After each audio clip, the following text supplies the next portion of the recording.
Kembali lagi dengan saya Imam Wahyudi Santoso ya, yang membahas channel perbaikan perawatan mobil khusus mobil Honda. Jadi mohon maaf kalau yang mobil-mobil lain, merek lain ada pertanyaan, mohon maaf saya tidak bisa bantu jawab ya teman-teman ya, karena saya fokusnya di Honda saja.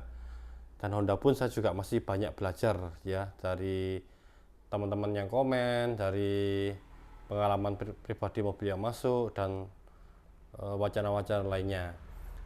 Untuk di konten kali ini kita akan melanjutkan video yang sebelumnya. Apakah perlu ya mobil setiap ke bengkel itu dilakukan tune up? Terus apa saja yang harus dilakukan di KM-KM tertentu? Itu apa saja yang harus diganti, bahkan di servis atau dilakukan pembersihan? Ya, sebagai acuan untuk melakukan servis itu kita harus tahu dulu knowledge-nya atau produk knowledge dari mobil yang kita servis. Makanya saya tidak berani untuk melakukan servis selain merek Honda. Yang satu misal paling ringan aja, ganti oli. Saya kurang tahu volumenya berapa, meskipun di YouTube banyak, meskipun di Google banyak, tapi mohon maaf saya belum bisa melakukan seperti itu, kecuali nanti kedepannya ada tenaga kerja yang X dari merek A, B, C itu mungkin bisa sebagai acuan atau sebagai masukan ya. Tapi saya ini fokuskan dulu ke Honda saja, biar mobil yang masuk di tempat kami itu juga puas, kami juga mengatasi masalah itu troubleshootnya langsung bisa ngerucut, meskipun kadang-kadang juga gagal ya. Mohon maaf, kami juga masih belajar semua di sini ya. Jadi kami hanya khusus di Honda saja. Langsung ke bahasan lagi, ke topik biar tidak melebar panjang-panjang.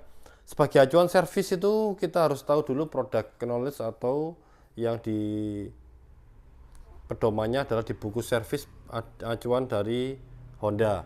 Ya, untuk mobil pengguna mobil yang baru, beli dari baru mobilnya pasti mempunyai buku ini, karena setiap servis free service 1000, 20.000 sampai 50.000 untuk yang akhir-akhir itu ya, gratisnya Honda itu sampai 4 tahun atau 50.000 free service. Itu belum termasuk oli ya. Di zaman saya olinya bisa di-upgrade melalui pakai cermat.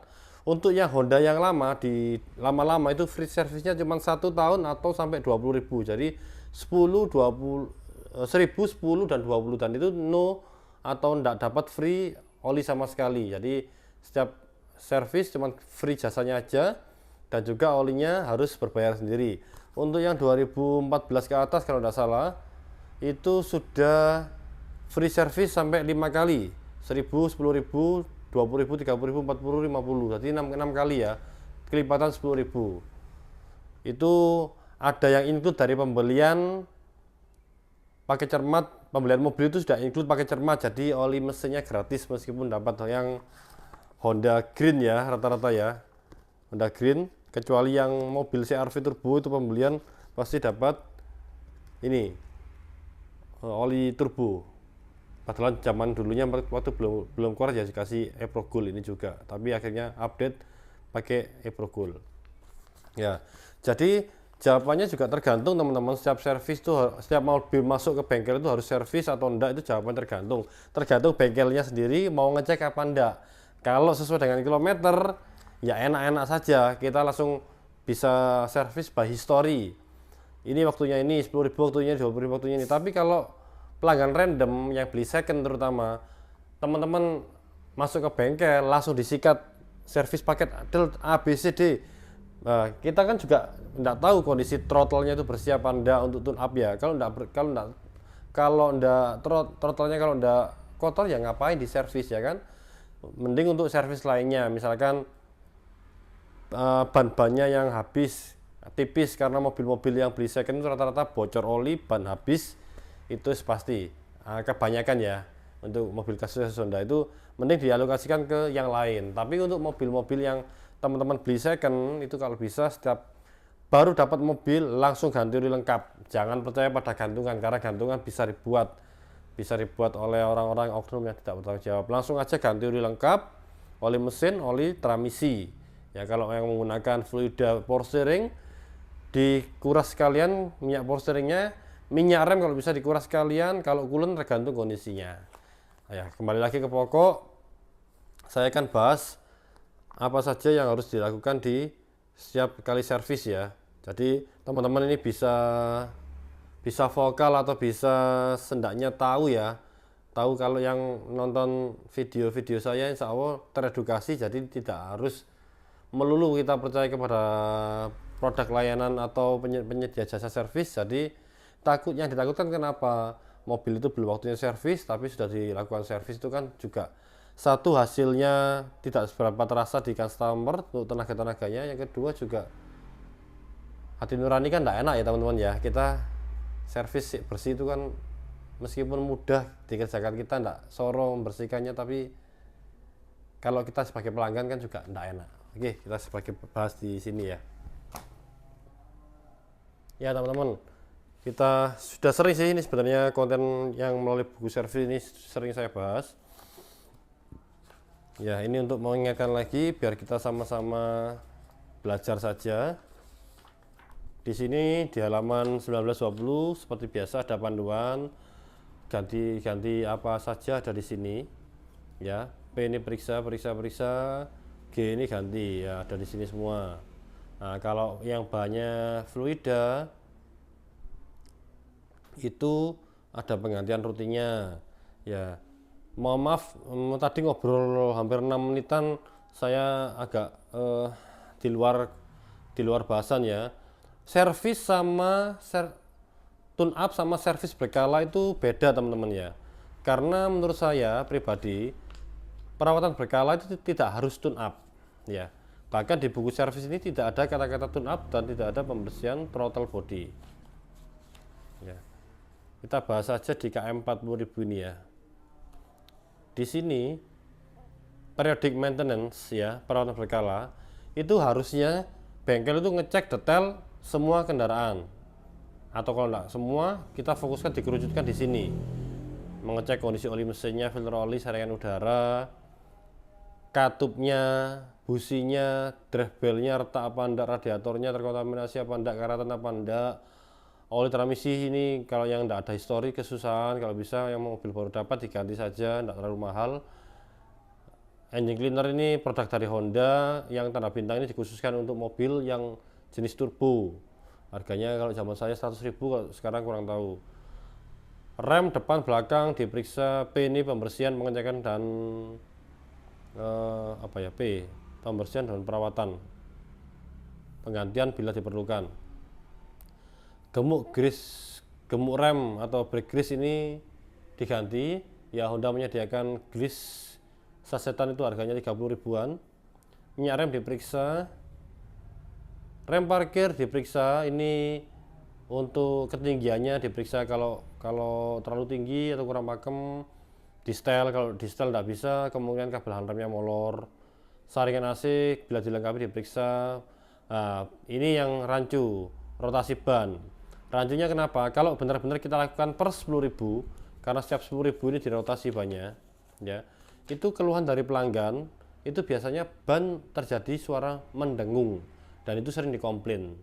Makanya biasanya ditawarkan dulu ban itu dirotasi apa enggak.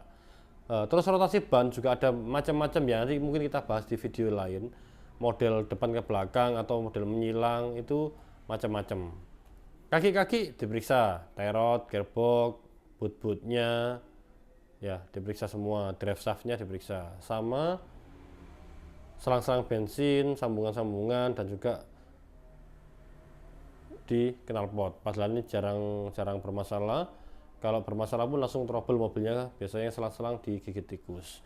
Ya, itu tadi teman-teman. Jadi teman-teman yang punya mobil jangan setiap servis tune up itu ya memang enak mobilnya sampean, tapi kalau throttle belum kotor itu menurut saya enggak usah tune up teman-teman ya. Kalau teman-teman mau alokasikan mobil-mobil yang agak tua, mau di treatment, coba katalitik cleaner by Loque Moly itu untuk membersihkan katalik itu tidak ada di sini. Di sini pun sampai KM terakhir 120 itu tidak ada untuk pembersihan throttle ya atau tune up. Ini sampai kalau teman-teman baca satu persatu sampai terakhir pun tidak ada nama tune up. Ya, tune upnya tidak ada, pembersihan throttle juga tidak ada. Yang difokuskan sama Honda di sini rem, oli, terus filter-filter itu yang difokuskan sama Honda. Sampai 120 pun tidak ada kata-kata tune up dan pembersihan throttle body. Ya, jadi itu tadi teman-teman ya. Kalau yang spare part yang istilahnya habis kepake atau fluida itu memang ada sarannya ganti-ganti ini ya. Tapi jangan terlalu dituruti ini ya. Kalau bisa oli CVT ini gantinya setiap 20.000 aja teman-teman, enggak terlalu mahal juga kok ya. Kalau oli meskipun di sini disarankan 10.000, cuman yang enggak terpantau sama orang-orang atau para pelanggan atau para user itu mematok untuk sesuai dengan maksimal dari olinya sendiri ya. Ini oli mesin, padahal di sini kasih tahu ya oli mesin. Nah, kalau mobil yang model turbo itu Civic, hatchback itu ganti melalui indikator oil life yang menyala atau misalkan 6 bulan ya teman-teman ini ya. Untuk mobil NA atau mobil yang normal, untuk pemakaian normal ganti setiap 6 bulan atau 10.000 memang bisa. Normal itu pemakaiannya wajar ya teman-teman ya, tidak di kota besar ya. Kalau yang mobil pemakaian berat di kota besar gantinya setiap 3 bulan atau 5.000 ya. Ini yang sering digradak atau dimaksimalkan sama para pengguna mobil di kota besar seperti Surabaya yang macet di daerah Sidoarjo, Semarang, Medan, Jakarta. Kalau digradak atau dimaksimalkan sampai 10.000 rata-rata itu oli jadi nge-sludge ya. Ini yang menyebabkan terjadinya varnish atau sludge di mobil itu. Ini buku servis ini yang paling bagus itu teman-teman. Kalau oli lagi, sekali lagi yang mengikuti channel ini atau Instagram saya, oli sintetis bisa 10.000, tapi kalau bisa maksimal di 7.000 atau 8.000 saja ya. Itu lebih maksimal, lebih oke. Dan kalau mau lebih bagus lagi setiap 5.000 itu paling bagus banget dan tidak akan terjadi sludge dari mobilnya teman-teman ya. Itu aja. Jadi perlu bisa dibedakan tune up, servis berkala itu beda teman-teman. Jadi teman-teman harus, atau ya memang sebagai user, sebagai pelanggan kita tidak tahu ya kondisi mobil kita seperti apa. Kita tahunya ya dipasarkan ke bengkel. Kalau bengkelnya kurang bagus atau kurang paham atau agak nakal ya, meskipun throttle bersih ya digradak tune up saja. Tapi yang menonton video ini, pelanggan yang menonton video yang minta tune up komplit pun, yang itu ibaratnya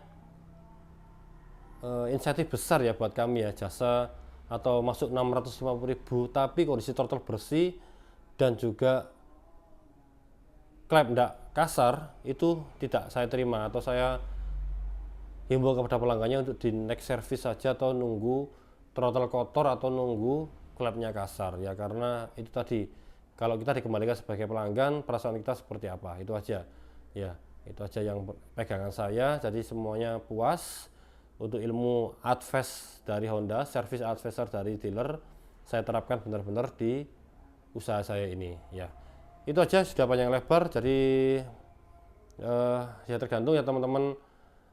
Untuk servis, kalau di tempat kami seperti itu, kami periksa semua kondisi mobilnya, baru kita estimasikan, kita sampaikan apa saja part yang mengalami kausan dan apa saja yang perlu dilakukan servis. Kalau di teman-teman sesuai dengan buku servis ini, monggo, lebih baik karena sudah diatur dan juga sudah pasti bagusnya karena sudah anjuran dari pabrikan. Untuk masalah tune up-nya dilihat aja kondisi throttle bodinya, kalau kotor baru dibersihkan ya. Oke, itu aja. Salam sedulan dari saya. Mohon maaf bila salah-salah kata. Salam biasa. Terima kasih.